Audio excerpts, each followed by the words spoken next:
Bonjour à tout le monde.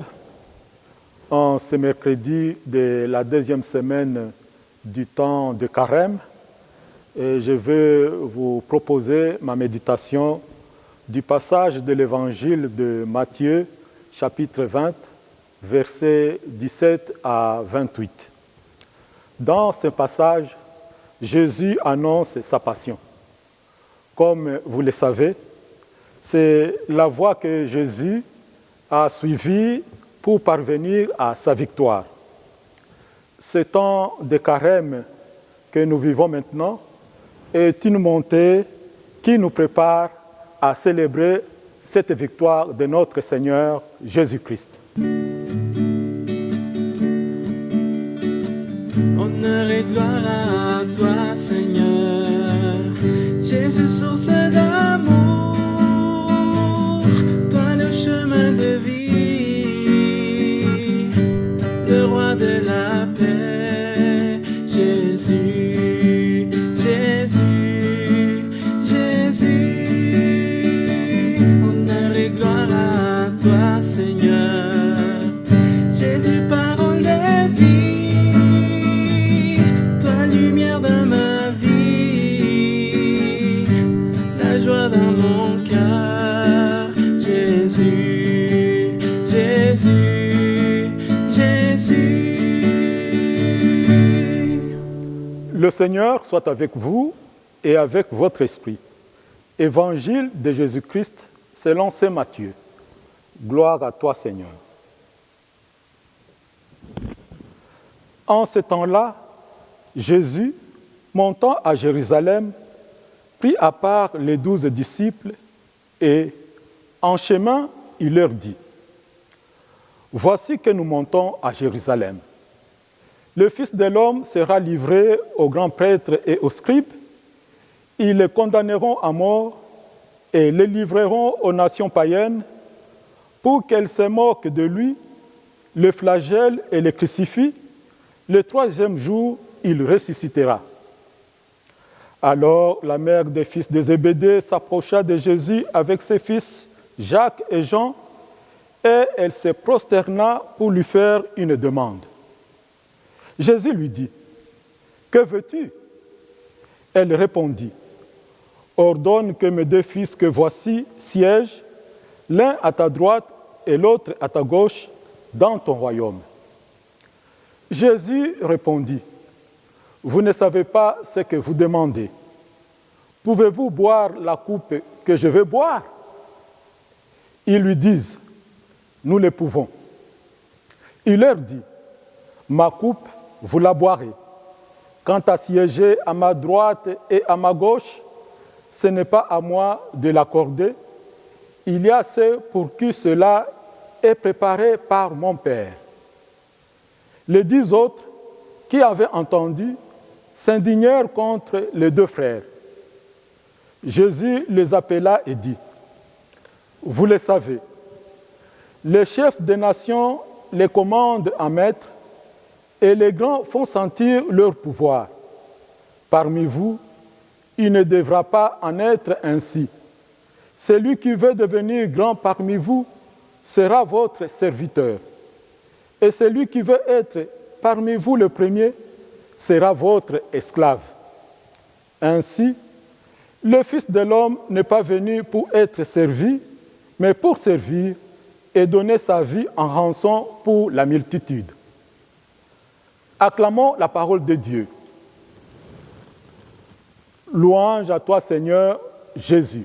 Honneur et gloire à toi, Seigneur, Jésus, parole de vie, toi lumière dans ma vie, la joie dans mon cœur, Jésus, Jésus, Jésus. Dans le passage de l'évangile de Matthieu que nous venons d'entendre, Jésus annonce aux 12 sa passion. Mais cette passion va aboutir à la résurrection. Au lieu de voir du côté des apôtres l'empathie à l'égard de leur maître, nous remarquons que les apôtres sont préoccupés par autre chose.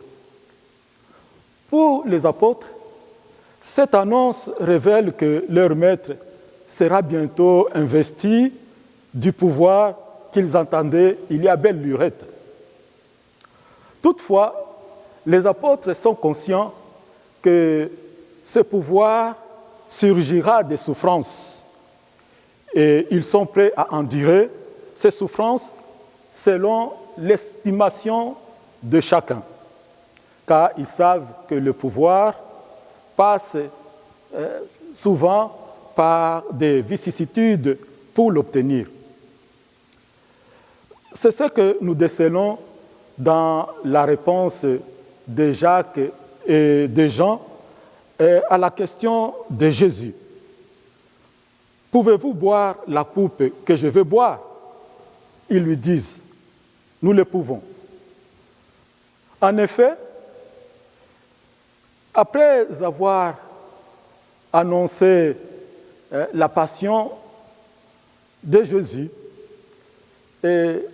Jacques et Jean vont trouver leur mère pour qu'elle demande une faveur pour eux à Jésus. Être à sa droite et être à sa gauche dans son royaume. Les autres apôtres qui ont entendu cette conversation s'indignent contre les deux frères. On voit ce qui préoccupe les apôtres maintenant, c'est de connaître leur statut social dans ce royaume qui s'en vient.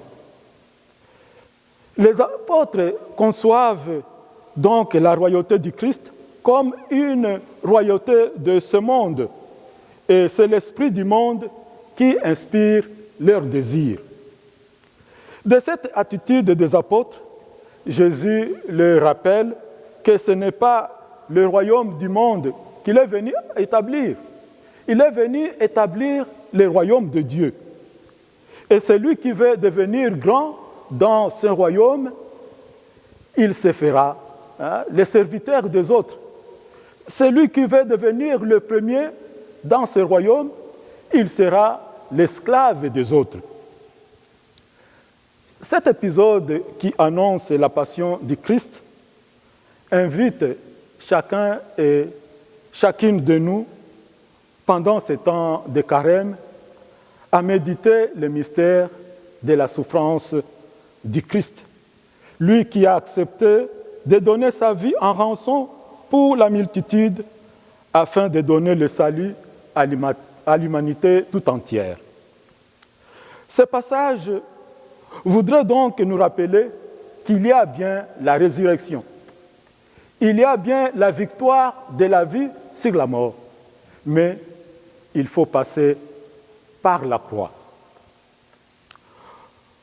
Pour mieux intérioriser ce message, le carême est un moment propice pour nous approcher de la passion du Christ, en faisant par exemple le chemin de croix et d'autres actes de pénitence qui nous sont proposés. Demandons donc la grâce au Seigneur pendant ce temps de carême, que nous puissions apprendre à être au service des autres, comme le Christ l'a été en ce monde, qu'il est venu sauver par sa mort et par sa résurrection. Amen.